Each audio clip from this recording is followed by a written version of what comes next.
Welcome you all on AP education. आज हम करेंगे chapter number 6 and chapter number 7 के multiple choice questions. NCERT exemplar जो series चल रही है उसके मल्टीपल चॉइस क्वेश्चन करेंगे हम क्लास 6 के।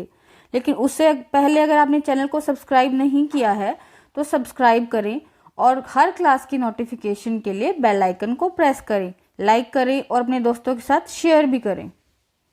Question number 1, pick the change that can be reversed from the following.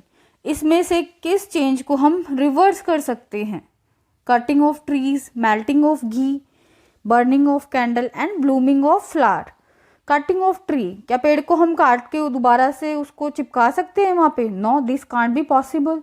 Melting of ghee, अगर एक बार घी मेल्ट हो जाता है तो उसको हम दोबारा से अगर ठंडा करेंगे तो वो सॉलिड में कन्वर्ट हो जाएगा। Yes, option number B that is melting of ghee को हम रिवर्स कर सकते हैं। बर्निंग ऑफ कैंडल और ब्लूमिंग ऑफ फ्लावर, अगर एक बार मोमबत्ती पिघल गई है तो उसको हम दोबारा से जोड़ के दोबारा से एक नई मोमबत्ती नहीं बना सकते।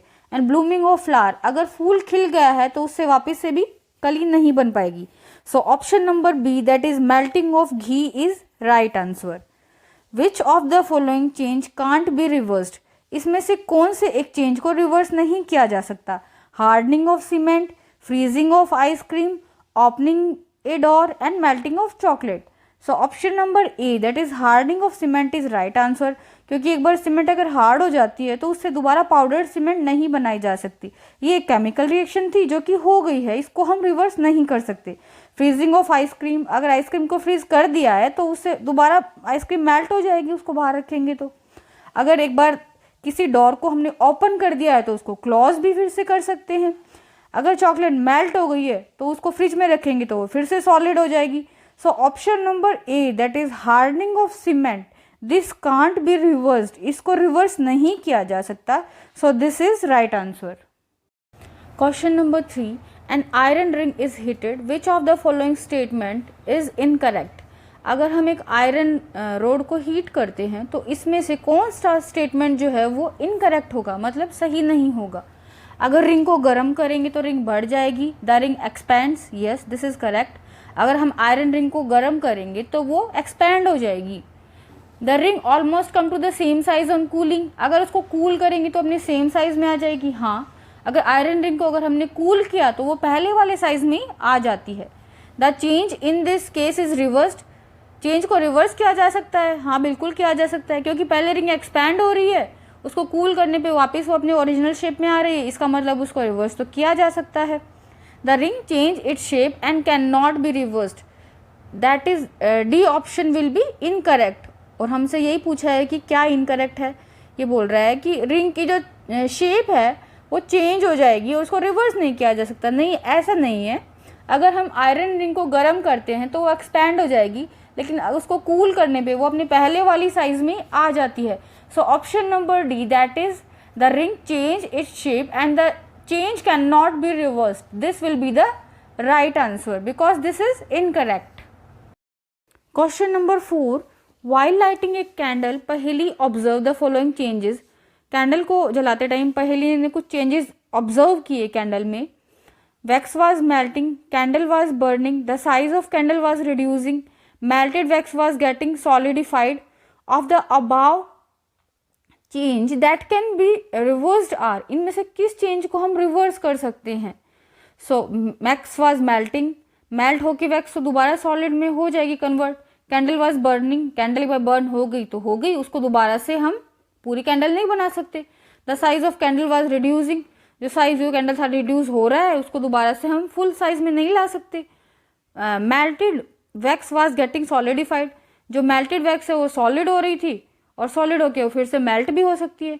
सो first and fourth that is पहले और जो फोर्थ ऑप्शन में जो है इसको हम रिवर्स कर सकते हैं, बाकी जो सेकंड एंड थर्ड को रिवर्स नहीं कर सकते। And first and fourth is given in D, so option number D will be correct answer. Question number 5, salt can be separated from its solution, salt dissolved in water because, भाई हमने पानी में नमक को मिलाया, उसको हम कैसे अलग करेंगे, कौन से प्रोसेस से अलग करेंगे?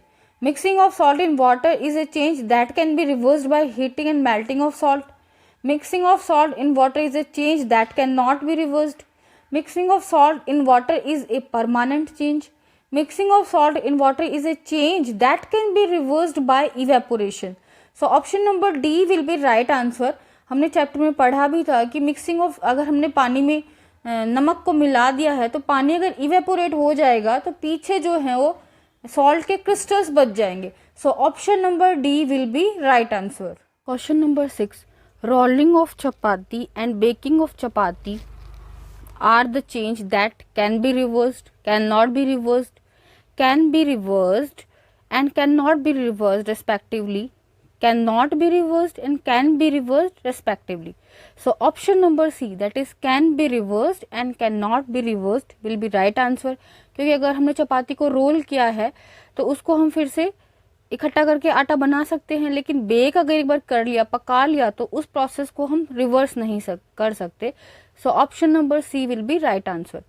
Iron rim is made slightly smaller than wooden wheel. Iron rim को ना छोटा बनाया जाता है वुड के व्हील से.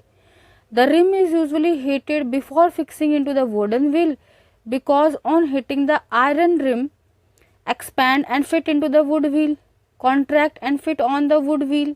No change in the size take place. Expand first and then on cooling contract and fit into the wood wheel. तो iron rim को इसलिए गर्म किया जाता है क्योंकि गर्म करने पे पहले तो वो एक्सपेंड हो जाएगी और जब वो कूल होएगी, ठंडी होएगी, तो वो कॉन्ट्रैक्ट हो जाएगी और जो वुड का जो व्हील है उसके अंदर फिट हो जाएगी. सो option number D will be right answer. हमने चैप्टर नंबर 6 के क्वेश्चंस कंप्लीट कर लिए हैं. अभी हम करेंगे chapter number 7, that is getting to know about plants के एनसीईआरटी एग्जाम्पलर के questions. Question number 1. Which of the following combination of feature would you observe in grass. आप घास में किस तरह का कॉम्बिनेशन ऑब्जर्व करते हैं. Parallel venation and fibrous root, parallel venation and tap root, reticulate venation and fibrous root, reticulate venation and tap root. तो हमने चैप्टर जब पढ़ा था तो हमने पढ़ा था कि घास में जो है पैरेलल वेनेशन पाया जाता है और जिसमें लीव्स में पैरेलल वेनेशन होता है, मतलब उसकी वेन्स जो होती हैं वो एक दूसरे के पैरेलल होती हैं, उसके अंदर कौन सी रूट पाई जाती है, फाइब्रस रूट पाई जाती है. So option number A, that is parallel venation and fibrous root will be right answer. Question number 2. Which of the following is correct match between the characteristics of stem and category of plant? इसमें से कौन सी एक statement सही है कि किस plant की कैसी स्टेम होगी, उसके लिए कौन सा एक ऑप्शन सही है. Week stem which can not stand upright creepers.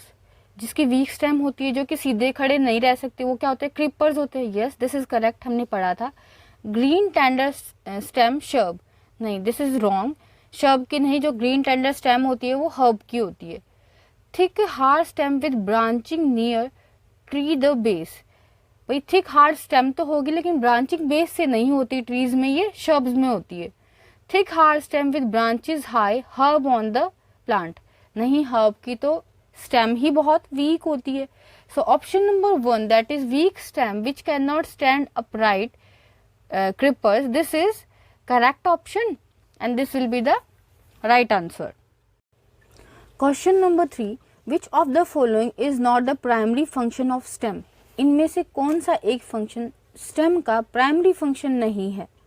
Conduction of water, photosynthesis, formation of branches, bear fruits and flower. तो कंडक्शन ऑफ वाटर भी उसका एक प्राइमरी फंक्शन है. फॉर्मेशन ऑफ ब्रांचेस, ब्रांचेस भी निकलती हैं स्टेम से. And bear fruit and flowers, ये भी एक प्राइमरी फंक्शन है.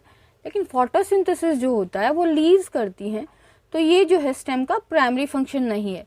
कुछ एक्सेप्शनल केसेस में ऐसा होता है कि फोटोसिंथेसिस जो है वो स्टेम करती है, लेकिन this is not a primary function of stem. So option number B will be right answer. Question number 4.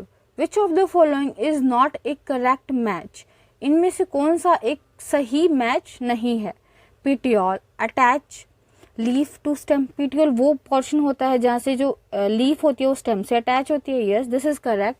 Lamina green flat part of leaf, जो green flat part of leaf होती है उसको लैमिना बोलते हैं, ये भी सही है. Margin give shape to leaf, जो मार्जिन होते हैं वो लीफ को शेप देते हैं, this is also correct. But D veins transpiration, क्या वेन्स जो होती हैं वो ट्रांसपीरेशन करती हैं? No, this is not correct. Veins जो होती हैं वो तो लीव्स के बीच में होती हैं, लेकिन जो ट्रांसपीरेशन की प्रोसेस जो होती है वो स्टोमेटा के थ्रू होती है। स्टोमेटा जो होते हैं लीव्स के ऊपर पाए जाते हैं पोर्स, उनके थ्रू जो पानी रिलीज करते रहते हैं उसको हम ट्रांसपीरेशन बोलते हैं। तो option number D that is when transpiration will be incorrect, और यही पूछा था कि कौन सा एक मैच सही नहीं है। Question number 5, read the following sentences about photosynthesis.